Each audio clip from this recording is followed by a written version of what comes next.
একদিন এক পীর আমার সাথে দেখা করতে আসলেন কামরুঙ্গের চর। তখন আমার কারখানা ছিল, ওখানে অনেক মানুষ আমার ভালোবাসত, তো আমার ভক্তবৃন্দ ছিল, ভালোবাসত।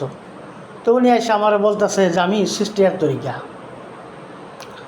তখন আমি বললাম যে তুমি সিস্টিয়ার তরিকা দাবি করলা, তুমি সিস্টিয়ার তরিকার একজন পীর, সেই কথাই বলছিল। তখন আমি বললাম যে সিস্টিয়ার তরিকাটা কি?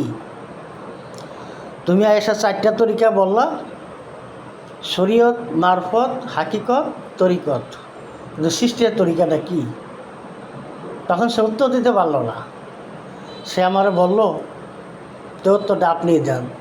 তখন আমি তার অনেক আরও বিধিবিধান সম্পর্কে বোঝাই। তখন তার এই সিস্টিয়ার তরিকা যে পীর সে দাবি করলো, সে সিস্টিয়ার তরিকা সম্পর্কে বললাম। দেখো, সিস্টিয়ার তরিকা হইল আল্লাহর একটা সৃষ্টির একটা রহস্য।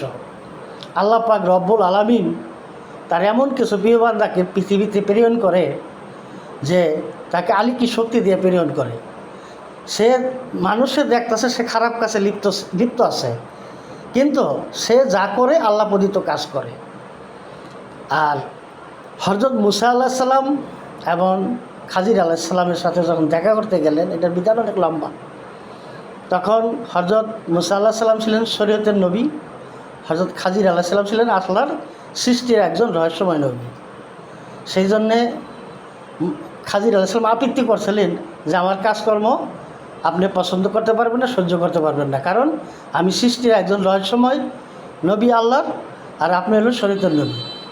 তখন মুসা আলাইহিস সালাম প্রতিশ্রুতি দেওয়া সত্ত্বেও সে প্রতিশ্রুতি ভঙ্গ করছিল, যে খাজির আলাইহিস সালাম এমন কিছু কাজ করছিল যা মানুষের চোখে দেখতে খারাপ ছিল, কিন্তু সে যা করছিল আল্লাহ প্রদত্ত কাজ করছিল।